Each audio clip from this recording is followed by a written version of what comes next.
আজকে 12 জুলাই 1 বছর পূর্ণ হলো এই প্রবাসে, সৌদি আরবে। যেদিন এসেছিলাম সেদিন চোখে ছিল স্বপ্ন, মনে ছিল ভয়।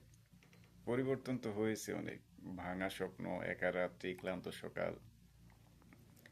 কিন্তু একটাও বুঝতে দেয়নি প্রিয়জনদের, কারণ তাদের চিন্তায় আমি ভাঙতে পারি না। তাদের ফোনে যখন বলেছি আমি ভালো আছি, তখন হয়তো বুকের ভেতরটায় কাঁপছিল। হয়তো চোখের পানি মোছার আগেই ক্যামেরাটা অন করেছিলাম, কারণ আমি জানি এই জীবনটা আমার না। আমি লড়েছি তাদের জন্য যারা চোখের আড়ালে থেকেও আমার শক্তি।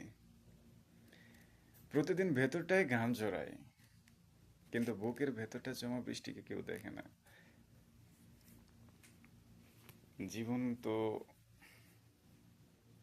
অনেক কিছু শিখেছি, কিন্তু শর্তহীন ভালোবাসার মানুষগুলোকে সবসময় আগের মতোই রেখেছি।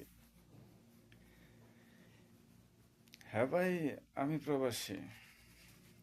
আমি একজন দায়িত্ববান সন্তান, আমি একজন দায়িত্ববান ভাই, আমি একজন দায়িত্ববান প্রবাসী, যে হাসে, লড়ে, কাঁদে, সবকিছু নিঃশব্দে। তবুও একটাই আশা, এই ত্যাগ, এই আল এই ত্যাগ একদিন আলো হয়ে ফিরবে, আর মায়ের মুখে থাকবে গর্বের সেই চিরচেনার হাসি। আল্লাহ যেন কবুল করে এই সংগ্রাম। দোয়া রাখবেন সবাই আমার জন্য।